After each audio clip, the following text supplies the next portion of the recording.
Freedom, it's one of the greatest privileges that any human being can have. To be a slave is a terrible thing. And we who live in Britain enjoy so many freedoms, one of the freest nations on this planet. Freedom of thought, freedom of expression, freedom to be what I want to be, when I want to be, how I want to be, freedom of politics, freedom in so many ways. I know we have independence movements and wanting freedom in Scotland, Wales and Ireland, but we are substantially free in these British Isles. It's wonderful to have freedom. We should never undervalue our freedoms here, but we can overvalue the freedom that we have. Because while being free Britons in this land of the free, we can be slaves, and we are slaves to a great taskmaster, the devil of hell and the chains of sin. And it takes Jesus Christ and he alone to free us from this great bondage. What a wonderful verse in John 8:36. He who the Son sets free is free indeed. If the Son sets you free, you are truly free. It's Jesus Christ alone who gives us freedom from sin and its bondage.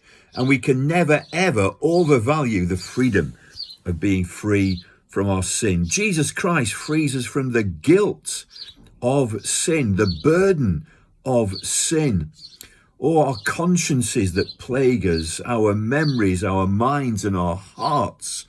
But Jesus Christ frees us from the burden of sin. Bunyan pictures Pilgrim in Pilgrim's Progress leaving the city of destruction with a burden on his back. What's this burden? Oh, it is my sin, says Pilgrim, and I don't know how to get rid of it. It's Jesus Christ who frees us from the burden of sin and the guilt of sin.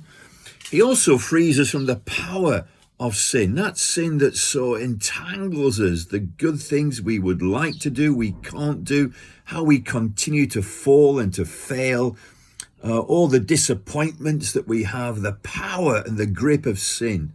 It's Jesus Christ who breaks that power of sin over our lives as Christians. Not that we become perfect, or we still fail, we still fall, but we're no longer slaves to sin.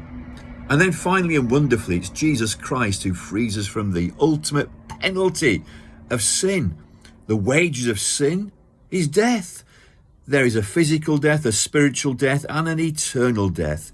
And it's Jesus Christ alone who breaks that awful penalty, who cancels that penalty, who brings great relief. And the Christian can look at death with a great confidence. Even though I walk through the valley of the shadow of death, I fear no evil. He's broken the burden, the guilt, the power and the penalty of sin. How has he done it? Freedoms come at cost. To be free in Britain, millions of men and women in world wars have laid down their lives, and we live in the enjoyment of the freedoms that they bought for us. Our current freedoms are maintained by government and armed forces. They could quickly be lost.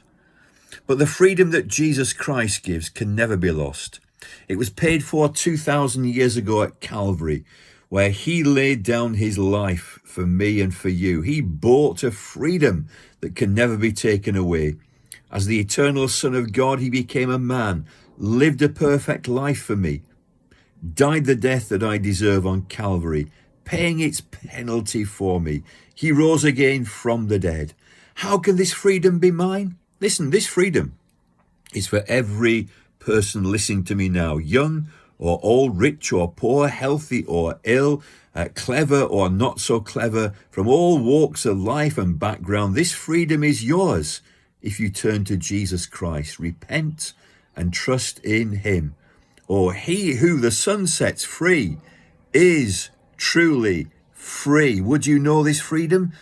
Turn to Jesus Christ, the greatest freedom there could ever be. May it be yours. And then if you have this freedom, live as if you're free. Rejoice in this freedom. Let your light shine.